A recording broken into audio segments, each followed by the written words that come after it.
ये जो आप पूरा इंटीग्रेट हो गया है बिकॉज एआई के थ्रू सब पढ़ रहे हैं, तो आपको क्या लगता है आने वाले टाइम में टीचर्स रहेंगे स्कूल में कि एआई रिप्लेस कर देगा? टेक्नोलॉजी के साथ आप अगर चलोगे तो आप जिंदगी में आगे बढ़ते रहोगे। आप स्पिरिचुअली बहुत इंक्लाइन हैं और हनुमान जी के उपासक भी हैं। आप हनुमान जी की लाइफ से कैसे मोटिवेट हो रहे हैं? कभी भी आप देखना, हनुमान जी के अंदर जितनी शक्तियाँ थी ना, उतनी शक्तियाँ जो हैं किसी के अंदर नहीं थी। वो एक ऐसे संकट मोचन कह लो या कुछ भी कह लो, बट हर एक को एक ना एक ईश्वर के रूप में, किसी को सुप्रीम पावर, यूनिवर्स, किसी को भी मानना चाहिए।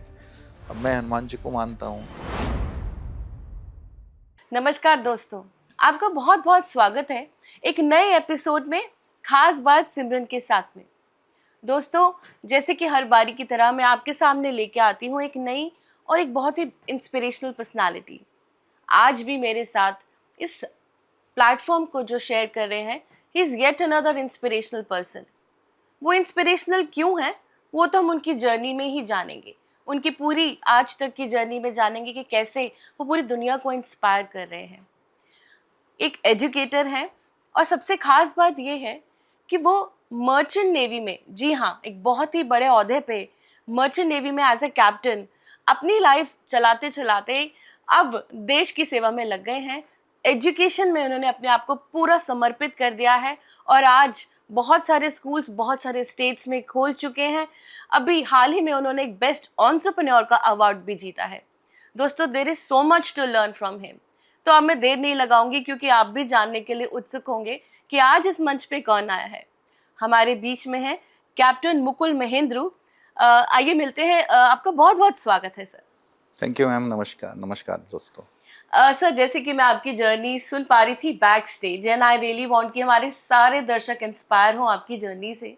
एक तो पहले आप ये बताएं कि आप समुंदर की लहरों में थे, आपके जीवन वहाँ व्यतीत हो रहा था एंड सडनली आपने सोचा कि आप बच्चों के साथ, छोटे बच्चों के साथ काम करें। तो पहले इतना बड़ा ट्रांजिशन वो कैसे? बिकॉज आप एक बहुत ही हाई पेड सैलरी में थे एंड इतना बड़ा डिसीजन लेना इट्स नॉट दैट इजी। किसने आपको मोटिवेट किया? क्या कोई बात थी या कोई इंसान था जिसने आपको यहाँ तक लेके आए? Thank you ma'am. मैं शुरू से आपको थोड़ा सा बताता हूँ कि I was born in a middle class family, और सब लोगों का सपना होता है कि भाई ठीक है, पढ़ लिख के एक अच्छी जॉब लग जाए। तो बीएससी कंप्लीट हुई, हमारे टाइम में 2 साल की होती थी। देन आई टुक एमएससी करने लगा और इंडियन नेवी का एग्ज़ाम दिया था, उसमें सिलेक्शन हो गया। टॉप गन पिक्चर देखी थी तो नेवल एविएशन हमने फर्स्ट चॉइस भर दी।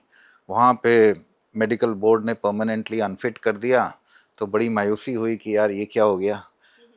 उसके बाद एससीआई ने ऑल ओवर इंडिया एक एंट्रेंस एग्जामिनेशन दिया था टीएनओस के लिए, तो उसमें सिलेक्शन हो गया। मर्चेंट नेवी में चले गए। इंडियन नेवी ना सही, मर्चेंट नेवी में आ गए। सो आई थैंक गॉड कि चलो एक अच्छी दिशा दिखाई। All around the world more than 100 countries travel करने को मिल गया, बहुत सारे लोगों से मुलाकात करने को मिल गई और काफ़ी नॉलेज भी गेन करी। 2000 में I became a ship captain, और उसके बाद that is the highest rank. उसके ऊपर फिर आपका प्रमोशन नहीं होता है। तो 5 साल तक काम करने के बाद लगा कि क्या ज़िंदगी पूरी ऐसे ही व्यतीत करनी है या कुछ करना है। बचपन से एक ख्वाहिश थी कि आगे चल के स्कूल खोलना है। और एक होता है ना, ज़िंदगी में नीड होती है और एक होता है आपका डिज़ायर। तो दोनों में फ़र्क ये होता है, नीड जो होती है वो आपको वक्त के साथ कई जगह कंप्रोमाइज़ करने के लिए मजबूर कर देती है। तो वो नीड थी कि मेरे को एक जॉब चाहिए था, हाई पेइंग जॉब था, डॉलर्स में कमाते थे, टैक्स फ्री इनकम होती थी। लेकिन उस नीड के बाद एक सेकंड स्टेज पे पहुँचे कि डिज़ायर, अब आपको ज़िंदगी में क्या करना है। तो वो जो डिज़ायर था, एम्बिशन था, वो फिर 2005 में सोचा बस अब नीड तो पूरी हो गई, अब डिज़ायर पे काम करना चाहिए। तो I started up with the pre school. और आई से मतलब फर्स्ट शुरू में तो 5 बच्चे ही हुए, उससे शुरू किया। और इसके पीछे the full credit goes to my wife also, Ranjana, जिन्होंने पूरा साथ दिया इस टाइम पे। शी नेवर सेड कि तुम जिंदगी में क्या करना चाहते हो तो मत करो, इतनी कमाई वहाँ से आराम से आ रही है, 5-6 महीने छुट्टी के भी मिल जाते हैं। तो it was, I am thankful कि merchant navy give me a foundation to do something in life which I wanted to do, और यहाँ से फिर हमारी एजुकेशन लाइन की शुरुआत हो गई।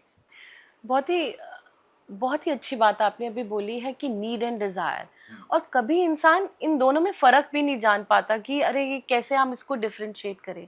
आपकी नीड से आपने बहुत अच्छा पैसा तो कमाया, बट आप आज अपना डिज़ायर पूरा कर रहे हो, और आप अपने डिज़ायर के साथ आई थिंक बहुत सारे लोगों के सपने भी पूरे कर रहे होंगे, बिकॉज आपके स्कूल में काफ़ी टीचर्स हैं जो जॉब कर रहे हैं, और कईयों के ये डिज़ायर्स भी होते हैं कि मैं एक अच्छी टीचर बनूँ। अब मैं ये देखती हूँ कि आपने शुरुआत तो 5 बच्चों से करी थी, it was small, very small in amount. आज आप ऑलमोस्ट 35 ब्रांचेस खोल चुके हैं in about 8 states already. This is huge. और ये 2005 से 2025 तक का जो ये सफ़र है, ये कैसे रहा आपका, और इतना जल्दी प्रोग्रेस, इसके पीछे क्या राज है? uh, उस टाइम पे जब हमने शुरू किया था तो यू कैन से कि पैशन भी था कि बच्चों को कुछ नया सिखाना। और इंडिया में प्री स्कूल एजुकेशन का it was at a very nascent stage, मतलब इतना ज़्यादा कुछ पता नहीं था लोगों को। तो उसमें हमने रिसर्च करी, उसमें जितनी अच्छी एजुकेशन दे सकते थे दी। और व्हेन वी स्टार्टेड तो 1-2 साल बाद हमारे पास फिर लोगों की दूर दूर से भी आने लगा कि सर आप यहाँ से हम भी अपने बच्चों को डालना चाहते हैं आपके स्कूल में। And the distance was a issue, क्योंकि मैंने ये देखा कि छोटे बच्चे 2-3 किलोमीटर से तो आ सकते हैं, लेकिन ज़्यादा दूर से ट्रैवल टाइम उनके लिए भी बड़ा मुश्किल हो जाता है, और एंड उनके लिए काफ़ी प्रॉब्लम होती है। तो मैंने कहा अब इसका सॉल्यूशन तो ये होगा कि वी एक्सपैंड और हम एक और ब्रांच खोलें। देन आई थॉट कि geographical expansion is the only way. फिर हमने दूसरी लोकेशन में ब्रांच खोल दी 2009 में। फिर वहाँ पे भी बहुत अच्छा हमें रिस्पांस मिला। Then we started expanding. और अकेले एक्सपैंड करना बहुत मुश्किल होता है, क्योंकि इतने रिसोर्सेज नहीं होते हैं कि आप हर जगह ये सब कर लें। और इंडिया में बहुत सारे लोग ऐसे हैं जिनके पास रिसोर्सेज हैं, लेकिन उन्हें मालूम नहीं है कि हमें हमें ज़िंदगी में करना क्या है। Then I got in search of people with like mind, कि जो कुछ करना चाहते हैं, एजुकेशन फील्ड में कुछ करना चाहते हैं, एक अच्छी एजुकेशन देना चाहते हैं। तो वो लोग जुड़ते चले गए। एंड थैंक गॉड कि आज मतलब 35 मतलब ब्रांचेस हैं हमारी, बहुत सारे लोग जुड़े हुए हैं। और कई तो ऐसे हैं जो और ज़्यादा ब्रांचेस भी खोलना चाहते हैं, कई ने 2-3 भी खोल दी हैं। तो मीन्स पीपल आर सक्सेसफुल, और उनकी सक्सेस ही मेरी सक्सेस भी है, बिल्कुल, और उनकी सक्सेस जो है वो बच्चों की सक्सेस में है। तो exactly. It is all linked. I am sure ये एक या कहते हैं ना, एक मीन्स बच्चों से सूत्रधार शुरू है। होके इट कम्स अप, तो that is what it is. Sir, आप बहुत सारे पेरेंट्स के साथ काम कर रहे हैं, of course you are in the industry of education. अब पेरेंट्स का बहुत मेजर कंसर्न है, और आज के टाइम में यही होता है जब बच्चे को प्री स्कूल भेजते हैं, स्पेसिफिकली इन दिस टाइम। तो अब पेरेंट्स ये चाहते हैं कि जहाँ वो एकेडमिक्स तो सीख रहे हैं, साथ में वैल्यूज़ भी सीखें। तो आप अपने स्कूल्स में इन दोनों चीज़ों को कैसे इंटीग्रेट करते हैं? बहुत आपने सही बात करी है, क्योंकि आई टेल यू कि जो बच्चे हैं ना, वो ऐसी स्टेज में होते हैं, उनको जैसे आप क्ले की तरह मोल्ड कर दो वैसे ही हो जाएंगे। और बहुत ज़्यादा वेस्टर्नाइजेशन हो गया है, काफ़ी चीज़ें विल सी, बच्चे चाउमीन खा रहे हैं, मैगी खा रहे हैं, सारी चीज़ें खा रहे हैं। हमारे यहाँ जो है, हमारे जितने भी फेस्टिवल्स होते हैं ना, उनकी प्रॉपर हिस्ट्री बच्चों को बताई जाती है कि ओके। बेटा होली किस लिए सेलिब्रेट कर रहे हैं हम, जन्माष्टमी किस लिए कर रहे हैं, दिवाली किस लिए कर रहे हैं। And then a proper depiction of that thing is created by way of theatres, drama, activities, कुछ भी होता है। और एक साल में हमने पूरे युगों के ऊपर भी पूरा स्टेज प्ले किया था। ओह मीन्स वाह, ओके। चारों युग के ऊपर। हम्म। तो सतयुग से अब जो कलयुग है इसके ऊपर एक में हमने हमारी जितनी शिव पुराण और ये सब हैं इनके ऊपर भी हमने किया है। वाह।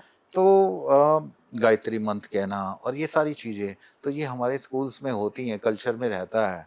तो आई बिलीव कि जो बच्चे हैं उनको कई बार दोनों हस्बैंड वाइफ वर्किंग होते हैं, घर में न्यूक्लियर फैमिलीज होती हैं, वो जो शिक्षा कई बार दादा दादी से मिल जाती थी, दैट इज़ लैकिंग नाउ। और अगर वो हम कुछ बच्चों को दे पाएँ, कुछ वैल्यूज़ इन बिल्ड कर पाएँ उनके अंदर, ऑनेस्टी, ट्रस्ट, मॉरल वैल्यूज़, तो they will play a very very important role. आप बच्चों को अमीर बना दो, लेकिन अगर वो अमीर बनने के बाद भी संस्कारी नहीं हुए तो मेरे ख्याल से कोई माँ बाप भी खुश नहीं होगा ऐसे बच्चों से। बिल्कुल। और वो बच्चे भलाई कम कमा रहे हों और संस्कारी हों और वो अच्छी चीजें कर रहे हों तो वो माँ बाप ज्यादा खुश होंगे, बिल्कुल सही कहा है ना। आपने, तो बिल्कुल वी सही। आई बिलीव कि moral values, character building is most important thing. Absolutely, हम एब्सोल्युटली। बच्चों को अमीर बनाते हैं, चोर डकैत ये वो कर रहे हैं, हेरा फेरी कर रहे हैं, क्या दिन रात आपका चैन तो गायब हो गया। I have seen cases where they have enough money लेकिन घर में शांति नहीं है। क्यों? क्योंकि बच्चे सुनते नहीं हैं, वो अपनी मर्जी की कर रहे हैं। They are spending money like anything, किसी चीज की कोई वैल्यू नहीं है, हेल्पिंग नेचर नहीं है। तो उसका क्या फायदा अगर आपके घर में, और आपके घर में बच्चे आपकी सुनते भी हैं, समझते भी हैं, संस्कारी भी हैं, आपको भी समझते हैं, दूसरों का भी ख्याल रखते हैं। अगर इस तरह का कल्चर उनके अंदर बिल्टअप हो जाए तो कितना शांतिपूर्ण माहौल रहेगा। बिल्कुल सही कहा आपने कि एम्पैथेटिक होना बहुत ज़रूरी है आजकल के टाइम में बच्चे, बिकॉज टाइम इज सच, क्योंकि हमने उन्हीं को बहुत सारी फैसिलिटी दे दी है ऑलरेडी। सो इस फैसिलिटी के देने के दौरान ही अगर मैं देखूं, जो अब हमारी जो डिजिटली हम इतने ज़्यादा ग्रूम्ड हो चुके हैं, हमारे साथ भी अब कोविड आया। कोविड में बच्चे इंट्रोड्यूस हो चुके थे डिजिटल वर्ल्ड से, हम चाह के भी उनके आगे से लैपटॉप नहीं ले सकते, अब वो एडिक्शन बन गया है। सर मैं जानती हूँ यूर इन द इंडस्ट्री, आप इतने सालों से एजुकेशन इंडस्ट्री में हैं, ऐसे पेरेंट्स के बहुत कंसर्न्स आते होंगे कि बच्चे मोबाइल से बहुत ग्लूड हैं, किस तरह से उन्हें डिस्ट्रैक्ट किया जाए ना। ये मेरा अपना एक पर्सनल सवाल है, क्योंकि मैं जानती हूँ कि बहुत सारी माँओं का आज यही सवाल होता है कि बच्चे बहुत ज़्यादा डिजिटली वो हो गए हैं, पूरा दिन डिफरेंट डिफरेंट प्लेटफॉर्म्स पे वो रहते हैं, ये कैसे डिस्ट्रैक्शन लाई जाए। आपको कोई चीज़ करनी है ना तो उसका आप एक एग्जाम्पल सेट करो। लाइक आप चाहते हो कि बच्चे आपके मोबाइल पे कम रहें, तो उनके जो टाइमिंग्स है, मील टाइमिंग्स हैं या जो भी टाइमिंग है, कई बार आप देखोगे कि लोग कल मैं रेस्टोरेंट में था and I was just observing कि ना 10 में से 7 लोग जो है ना रेस्टोरेंट में खाना खाते खाते भी मोबाइल देख रहे थे। और वो दोनों बैठे हैं, बात भी नहीं कर रहे हैं, and they are just having food. तो ना तो मुझे लगता है उनको ये पता चलेगा कि टेस्ट कैसा है, ना किसी चीज का अंदाज होगा। मोबाइल ने ना हम लोगों की सेंसेस को ना जब्त कर लिया है। आपकी हियरिंग सेंस, आपकी टेस्ट सेंस, आपकी विजुअल सेंस, क्योंकि आप तो मोबाइल ही देख रहे हो। तो हम लोग आसपास का नजरिया नहीं देख पाते हैं क्योंकि हम तो उसके अंदर घुस जाते हैं। And that is what is happening at all the homes, majority of the homes. क्योंकि 4-5 घर में सदस्य बैठे होंगे, पहले होता था एक टीवी होता था, उसमें एक चीज लगती थी और सब बैठ के सब देखते बैठ थे। कुछ बीच में ब्रेक हो गया, चलो वही चाय के साथ कुछ खाना है, कुछ करना है। अब हम लोगों के पास इतने ज़्यादा ऑप्शंस हो गए। बेटा कहेगा मुझे ये कार्टून का वो देखना है, बेटी कहेगी ये देखना है, और अब तो टीवी भी मोबाइल में आ गया। तो घर में टीवी बंद होते हैं, मोबाइल में चल रहे होते हैं। बिल्कुल सही। यू विल सी कि मतलब बच्चों को भी इन्होंने एक मोबाइल दे दिया। बच्चे खाना नहीं खाएंगे अगर हाथ में मोबाइल नहीं होगा। At times children are blackmailing the parents कि आप अगर मुझे मोबाइल नहीं दोगे तो मैं ये काम नहीं करूंगा। और फिर पेरेंट्स बोलते हैं कि बेटा ठीक है, होमवर्क कर लो तो हम आपको मोबाइल दे देंगे। अब how to go about it? I think कि पेरेंट्स को थोड़ा सा कहीं पे लाइन ड्रॉ करनी पड़ेगी। अगर आप स्ट्रिक्ट हो जाओगे, कितने दिन तक वो अपनी मनमानी कर पाएंगे? अब क्या होता है, इतना लाड प्यार हो गया कि बच्चा आके अगर घर में बोल देना टीचर ने डांट दिया, तो कुछ पेरेंट्स अगले दिन पहुंच जाते हैं कि मैम आपने तो जो ऊंची आवाज में बात कर ली इनसे, हम तो बच्चे को कुछ कहते ही नहीं। अरे हम तो पीटते पीटते बड़े हुए हैं। हाँ, जब गलती करते तो पिटाई भी होती थी, और टीचर ने अगर पिटाई कर दी और पेरेंट्स को घर में पता चल गया तो और डबल पिटाई हो जाती थी। अब ऐसा होता है कहीं घरों में? पहले तो टीचर्स को अलाउड ही नहीं है, और अगर गलती से वो डांट भी दें तो कितने पेरेंट्स हैं जो खुशी खुशी स्कूल आएंगे कि मैम बहुत अच्छा किया आपने, आप इसको दोबारा डांटना, ऐसी गलती करे तो हमें भी बताना, हम भी डांटेंगे। It has to be a collaborative effort from the parents and the teachers side. आप चाहते हो बच्चे मोबाइल से दूर रहें, आप डिस्कस करो, स्कूल में बात करो, हम भी बच्चों को थोड़ा सा एजुकेट करेंगे, करते ही रहते हैं, but you have to support the school in these ways. आप अगर उनको शेल्टर दोगे, होता है ना घर में कई बार, पहले होता था दादा दादी शेल्टर देते थे, अरे मत मारो मत डांटो, तो वो बच्चा जो है ना वो हमेशा ढूंढता था कि मेरे सपोर्ट की लैडर कहाँ है जिसको मैं पकड़ के बच सकता हूँ। तो दे आर ऑलवेज कि अगर टीचर ने कुछ नहीं भी किया तो वो आके झूठ मूठ बोल देते हैं कि ऐसे ऐसे हो गया, होमवर्क नहीं किया, ये नहीं किया। तो you have to understand the school is always a right place to guide your children. Always support the school. Mobile, it is an addiction. वो आपको भी छोड़ना पड़ेगा उनके सामने, वो खुद छोड़ देंगे। Don't give it in their hand. आप क्यों उनके हाथ में दे रहे हो? वो इतने पैसे तो कमाते नहीं है कि वो खुद लेके आ जाएंगे। आप नहीं दोगे तो नहीं मिलेगा उनको। Exactly. बट वही बात है कि आज के टाइम पे पेरेंट्स भी सरेंडर कर देते हैं बहुत जल्दी। अच्छा ठीक है हम आपको वो दे देते हैं, आप कर लीजिए, बस क्योंकि टाइम्स आर सच। सर क्योंकि हम बात कर रहे हैं ऑफ कोर्स डिजिटली तो बच्चे काफ़ी एक्सपोज्ड हैं, लेकिन एआई का ज़माना है, और अभी मैं ये जानती हूँ कि आपने अपने स्कूल में भी, इनफैक्ट मोस्टली स्कूल्स में AI integration, of course digital literacy भी बहुत मिल रही है स्कूल्स में भी। अब ये जो आप पूरा इंटीग्रेट हो गया है, बिकॉज एआई के थ्रू सब पढ़ रहे हैं, तो आपको क्या लगता है आने वाले टाइम में टीचर्स रहेंगे स्कूल में कि एआई रिप्लेस कर देगा उन्हें? देखो, एक चीज हमेशा आप याद रखिए कि ना, टेक्नोलॉजी के साथ आप अगर चलोगे तो आप जिंदगी में आगे बढ़ते रहोगे। There are examples of Kodak, क्योंकि वो फिल्म में थे, अब आजकल कोडक की रील दिखती नहीं है। एग्जाम्पल ऑफ नोकिया फ़ोन, वो बटन वाला फ़ोन था, अब स्मार्टफोन्स में नहीं आए तो वो गायब हो गए। नंबर 1 फ़ोन जो सबसे पहले, ऐसे बहुत सारी एग्जाम्पल्स हैं हमारे पास। तो इफ़ टेक्नोलॉजी को हम नहीं मानेंगे, if we are not with the technology, we will be left way behind. How to use the technology correctly, that is very very important. मतलब एआई का अच्छा यूज करना कैसे सीखें। ऐसे कि हर चीज में, हर स्टेज में, जैसे पहले कैलकुलेटर्स यूज होते थे, फिर कंप्यूटर्स यूज होने शुरू हुए, लैपटॉप्स आ गए, टैब्स आ गए, तो जमाना आगे बढ़ता चला गया। अब आपने देखा होगा कैलकुलेटर्स गायब हो गए, वॉचेस पहन रहे हैं लोग, लेकिन काफी को वॉच आपको टाइम जो है मोबाइल में दिख जाएगा। ऐसे बहुत सारी, फोटोग्राफ्स के लिए कैमरास गायब हो गए, लोग मोबाइल में कहीं भी वीडियो बना लेंगे, फोटो खींच लेंगे। फैसिलिटीज चेंज हो रही हैं टाइम टू टाइम। अब एआई का जमाना आ रहा है, तो आपको बच्चों को अगर कल की डेट के लिए तैयार करना है, देन यू मस्ट नो कि कल क्या टेक्नोलॉजी होने वाली है। हम कहते हैं कि बच्चों को टेबल्स याद कर दें, ये याद कर दें, मान लिया मैंने, दैट इज वन थिंग, कि जिस दिन अगर इंटरनेट बंद हो गया तो एआई वगैरह सब फेल हो जाएगी। आपके बच्चे उस दिन के लिए रेडी होने चाहिए कि मेरे पास इंटरनेट नहीं है, कुछ नहीं है, if I have to solve this problem, मैं कैसे करूंगा। उनकी ग्राउंड लेवल पे इतनी स्ट्रॉन्ग फाउंडेशन होनी चाहिए कि मैं without internet, without Google, without AI भी ये चीज़ों को सॉल्व कर सकता हूँ।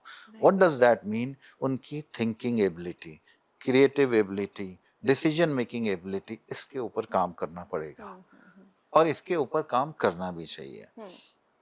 एआई का यूज़ क्या है कि कई लोग जो हैं, जैसे क्रिएटिव राइटर्स हो गए, जो हमारे आर्टिस्ट हो गए, अब उन लोगों के लिए बड़ा चैलेंज हो गया, क्योंकि एआई तो बड़ी जल्दी आपको सॉन्ग भी क्रिएट करके दे रहा है ड्राइंग्स, पोर्ट्रेट्स वगैरह ये भी बना के दे रहा है, सब कुछ करके दे रहा है।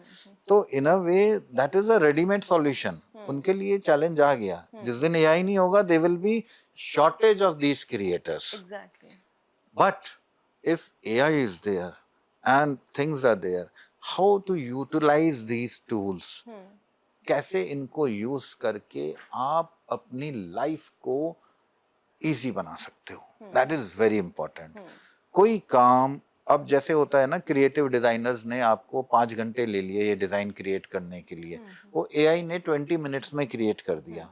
कल की डेट में किन लोगों की ज्यादा वैल्यू होगी? जो 20 मिनट में कर देंगे।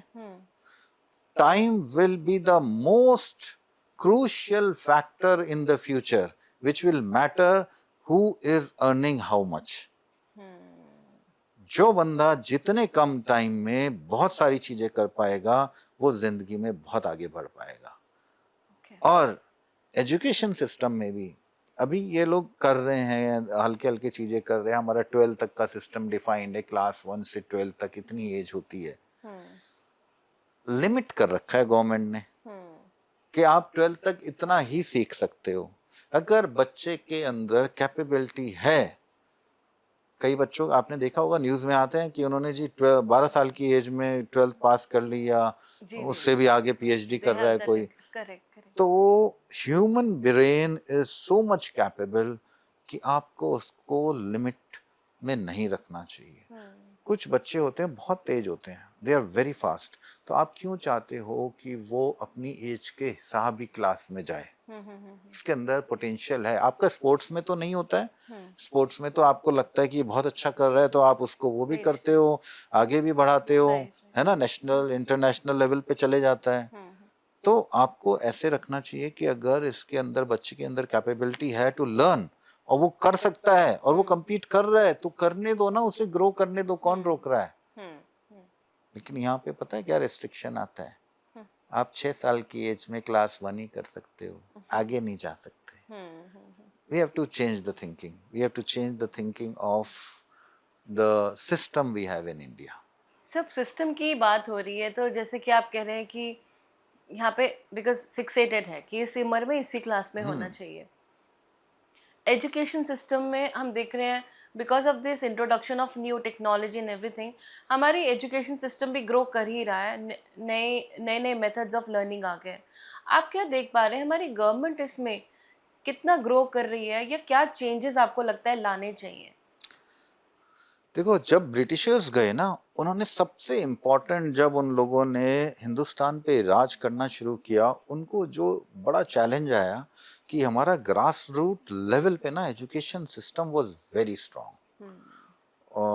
गुरुकुल्स होते थे, बच्चे वहाँ से निकल के, घर से निकल के गुरुकुल में चले गए। उनका जो बिल्डिंग होती थी ना एजुकेशन में, दिमाग की बिल्डिंग होती थी। आपने देखा होगा अकबर के दरबार में भी नवरत्न थे, या जो लोग आते थे कुछ नई चीज, क्रिएटिव चीज बना के लाते थे, उनकी बड़ी वैल्यू की जाती थी, कद्र की जाती थी। नौकरी को ये समझा जाता था कि ये नौकरी तो छोटे लोगों का काम है, हम अपना ही कुछ करेंगे। तो वो सोच ना उन्होंने खत्म कर दी ब्रिटिशर्स ने। एंड कैसे खत्म करी? उन्होंने एजुकेशन सिस्टम को ऐसा चेंज कर दिया कि आप अब पढ़ते इसलिए हो कि आपकी अच्छी नौकरी लग जाए। आप इसलिए नहीं पढ़ते हो कि आप जिंदगी में एक सक्सेसफुल इंसान बन के कितनी और जिंदगियों को चेंज करो। आप इसलिए नहीं पढ़ते हो, आप इसलिए पढ़ते हो कि मुझे इतने लाख रुपए महीने की नौकरी मिल जाए, या मैं एक अच्छे जॉब में चले जाऊं। मतलब why should we not think beyond the job? We should think कि मैं जिंदगी में आगे बढ़ के क्या ऐसा एक काम करूंगा जिससे कि कोई रेवोल्यूशन आ सकता है, कितने लोगों की जिंदगी चेंज हो सकती है, उससे लोगों की जिंदगी कितनी आसान हो जाएगी जो एक प्रॉब्लम मैं सॉल्व कर रहा हूँ। मतलब वो थिंकिंग तो बच्चों के अंदर से किल कर दी उन्होंने। And children are doing rote learning. बेटे ये टेक्स्ट बुक है, इसमें ये चैप्टर्स पढ़ लो, इन चैप्टर्स को पढ़ के इनके जवाब दे देना। मैं कहता हूँ जिंदगी की असली डेफिनेशन क्या है वो बुक्स हैं, उनका 5% भी यूसेज नहीं होता है एक्चुअल लाइफ में। बिल्कुल आई एम सही। Telling you the fact. Exactly. और जिन चीजों का यूसेज होता है वो बुक्स में दिखाते नहीं है। तो हमें बच्चों की जो माइंड ना वो उस फाउंडेशन ईयर से चेंज करनी पड़ेगी कि बेटे you have to think something new. What is new? आप बच्चे बड़े हो जाते हैं, लड़कियां बड़ी हो जाती हैं, उनको घर में कभी भी कोई नहीं बोलता कि आप खाना बनाना सीखा है कि नहीं। आई हैव सीन कि बच्चे बड़े हो गए, उनको किसी को खाना बनाना नहीं आता है, किसी को कुछ नहीं आता है, क्योंकि there was nobody to teach them. मैं फैक्ट बता रहा हूँ। Everybody wants to do a job, लेकिन कोविड टाइम में ये प्रॉब्लम आई थी जब वर्क फ्रॉम होम हो गया या कुछ हो गया, maids were not coming at home, तो खुद खाना बनाना पड़ा। तो ये चैलेंजेस काफी घरों में आए। तो एक बेसिक चीजें होती हैं जो कि हमारे को एजुकेशन सिस्टम में से ये भी होना चाहिए कि भाई आप क्या ऐसा करोगे अपनी जिंदगी में जो कि आपके फुटस्टेप्स आने वाली जनरेशंस याद रखें। ऐसे लोग अगर बिल्डअप हों तो India will be like shining country. सही कहा। जितने इनोवेशंस होते हैं, नए नए ये चीजें होती हैं, वेस्टर्न वर्ल्ड से क्यों आ रहे हैं? क्यों वहाँ पे ये सब क्यों? वहाँ पे सोशल सिक्योरिटी कर दी उन्होंने कि बेटा आप पढ़ो, डोंट वरी अबाउट कि आपकी जॉब है कि नहीं, पैसे हम दे देंगे, बट थिंक समथिंग न्यू। और वहाँ पे इसी क्रिएटिविटी इनोवेशन के पीछे लोग ज्यादा भागते हैं। चाइना में भी बहुत सीन की कितनी अच्छे चाइनीज प्रोडक्ट्स आ रहे हैं। क्यों आ रहे हैं? उनका कुछ तो एजुकेशन सिस्टम में है ऐसा कि वो नई चीजें लॉन्च कर देते हैं with some new designs, models, everything. Sir आपने बहुत ही सही बात बोली है यहाँ पे कि किताबी जो हमारी नॉलेज है उससे ज़्यादा इम्पॉर्टेंट है एक्सपीरियंशियल लर्निंग। और मैं ये ज़रूर जानती हूँ कि आप अपने स्कूल में ज़रूर ये लर्निंग्स लेके आए होंगे। अब मैं आपके एक और एस्पेक्ट के बारे में जानना चाहती हूँ। आप स्पिरिचुअली बहुत इंक्लाइंड हैं और हनुमान जी के उपासक भी हैं। तो देखिए प्रभु की भक्ति करना और किसी भी इष्ट की भक्ति करना एक अपने आप में एक बहुत बड़ी बात होती है। आप उन्हें फॉलो करते होंगे। आप हनुमान जी की लाइफ से कैसे मोटिवेट हो रहे हैं and at the same time आप भी मोटिवेट हो रहे हैं और आई एम श्योर आप अपने स्कूल में भी वही लर्निंग्स को आगे लेके जाते होंगे। तो ये पूरा किस तरह से आप आगे लेके जाते हैं? देखो हनुमान जी कौन, मतलब कौन थे? वो राम के सेवक। जी। और कभी भी आप देखना हनुमान जी के अंदर जितनी शक्तियाँ थी ना, उतनी शक्तियाँ जो हैं किसी के अंदर नहीं थी। मतलब ट्रिमेंडस पावर। मतलब सूरज को भी उन्होंने अपने अंदर कर लिया था सब कुछ। If you go with the examples बहुत है। और लोग कहते हैं कि वो उनकी डेथ भी नहीं हुई, अमर हैं वो। तो उनका सबसे इम्पोर्टेंट जो हनुमान जी के उसमें है कि एक सेवक होके आप कैसे वो सारे काम कर सकते हो जिससे कि उनके अंदर जो जितनी बुद्धि थी, वो बोलते हैं कि इतनी ज़्यादा बुद्धि, इतनी ज़्यादा क्षमता सोचने की नहीं थी लोगों के अंदर। तो इट इज़ ट्रिमेंडस। और दूसरा, हर मंदिर में आप हनुमान जी की मूर्ति कहीं ना कहीं आपको मिल ही जाएगी, चाहे किसी भी उसमें हो। तो वो एक ऐसे संकट मोचन कह लो या कुछ भी कह लो, बट हर एक को एक ना एक ईश्वर के रूप में, किसी को सुप्रीम पावर, यूनिवर्स, किसी को भी मानना चाहिए। अब मैं हनुमान जी को मानता हूँ। तो अ, आपको जब भगवान ने इतना कुछ दिया है तो अगर उसके आगे हम झुक जाएं, थैंक यू कह दें और उसको ये कहें कि भाई बहुत बहुत धन्यवाद इतना सब कुछ देने के लिए ज़िंदगी में, तो उससे अच्छी बात क्या है? बिल्कुल बिल्कुल। तो आई फील ये तो सभी लोगों को करना चाहिए, चाहे जो भी उनके इष्ट देव हैं, जिस भी धर्म से हैं, जहाँ से भी हैं। तो एक ग्रैटिट्यूड की फीलिंग उनके लिए होनी चाहिए। प्लस मैं तो कहता हूँ हमारे साथ जितने लोग काम कर रहे हैं उनके लिए भी होनी चाहिए। थैंक यू टू एवरीवन जो हमारे साथ काम कर रहे हैं। जो हमारे संपर्क में आए उनके लिए भी थैंक यू होना चाहिए। हर उस चीज के लिए जो आपको इस जिंदगी में मिली है उसके लिए होना चाहिए। So that is what I have feeling like. आपने बहुत ही प्यारी बात बोली है एंड मैं बहुत स्ट्रांगली बिलीव करती हूँ in the attitude of gratitude. आपका सुबह शाम रात तक जितनी भी चीज़ों से आई थिंक प्रेयर्स में भी ये निकलता है कि जो दिया उसका भी शुक्राना, जो नहीं दिया उसका भी शुक्राना। तो ये क्योंकि आपके अंदर ये भाव है तो ऑफ कोर्स आप अपने स्टूडेंट्स में भी ये भाव, थैंकफुलनेस का भाव ज़रूर देते होंगे। I am so sure. Sir एक बहुत ही सवाल है फॉर प्री स्कूल, बिकॉज यहाँ पे काफ़ी दर्शक हमें देख रहे हैं जिनके अंदर ये चाह होगी कि वो भी प्री स्कूल शुरू करें। आपकी जर्नी ऐसी रही, इट्स वेरी इंस्पायरिंग कि आपने एक बहुत अच्छी हाई पेड सैलरी को छोड़ा लेकिन अपना डिज़ायर पूरा किया टू स्टार्ट दिस। नाउ यहाँ पे मैं जानना चाहती हूँ फ्रॉम यू कि ऐसी कौन सी 3 चीज़ों का ध्यान रखें लोग जो अपनी प्री स्कूल जर्नी शुरू करना चाहते हैं या मतलब इस ट्रेड में अपनी लाइफ को शुरू करना चाहते हैं। देखो, ऐसे कई टीचर्स हैं जिनका एक सपना हो कि एक स्कूल हो अपना। जी जी। मेरा ये सपना कि मेरा एक स्कूल हो अपना है। बहुत सारे टीचर्स का होता है, कई सारे साल हो गए हमारे साथ टीचर्स हैं जिन्होंने काम किया, फिर खुद उन्होंने अपना स्कूल खोल दिया, हमसे हेल्प ली कि सर मैं भी स्कूल खोलना चाहती हूँ। तो मेरा ये है कि भाई हमारा स्कूल जो है this is play group to class 8 तक चलता है वैसे हमारा। ओके। 5th तक भी हैं कुछ ब्रांचेस, कोई 8 तक भी हैं, तो और कुछ किंडरगार्टन भी हैं। तो हर तरह का मॉडल है हमारा। और वी वी बिलीव कि जितने ज़्यादा लोग साथ में जुड़ पाएंगे उतनी ज़्यादा हम फास्टर ग्रो कर पाएंगे और एजुकेशन को ज़्यादा लोगों तक पहुंचा पाएंगे। I have a dream of reaching 1 million students one day. Wonderful. तो 1 मिलियन स्टूडेंट्स तक पहुंचने के लिए मुझे अकेले तो असंभव है, बहुत सारे लोगों की ज़रूरत पड़ेगी। तो जो लोग भी जुड़ना चाहते हैं, एजुकेशन में कुछ काम करना चाहते हैं और पैशन है उनका कि नहीं हम भी कुछ करना चाहते हैं, वो लोग आके मिल सकते हैं, जुड़ सकते हैं हमारे साथ।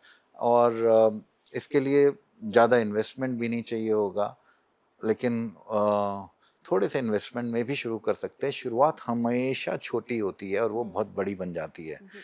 और हमारी कोविड टाइम में कोई ब्रांच भी बंद नहीं हुई थी। We have such a strong support system. हाँ, तो मैं तो कहूँगा एक बार आएँ, मिलें, जुड़ें और साथ में मिलके काम करें और देश को एक स्ट्रॉन्ग फाउंडेशन, अच्छी एजुकेशन दें और आगे बढ़ाएं। आपने फिर से बहुत अच्छी बात करी। ऑफ कोर्स जो लोग सोच रहे हैं प्री स्कूल में अपनी लाइफ को शुरू करने का या कुछ एक ऐसा नया वेंचर शुरू करने का, एंड ऑफ कोर्स जैसे कि अभी आपको पता चला सर ने ओपन इनविटेशन दिया, आप कनेक्ट कर सकते हैं and it's not a huge investment and for that matter poly kids school तो बहुत अच्छा वर्क कर रहा है, अबाउट 8 स्टेट्स में ऑलरेडी आ चुका है। अब जाते जाते सर मुझे आपसे ये जानना है कि आपका सक्सेस मंत्रा क्या है। आप हर फील्ड में आके इतने सक्सेसफुल हैं, you are inspiring a lot of people.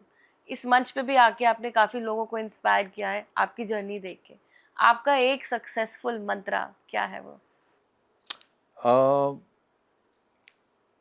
Successful मंत्रा इसमें ये कह सकते हो आप कि consider your team as you.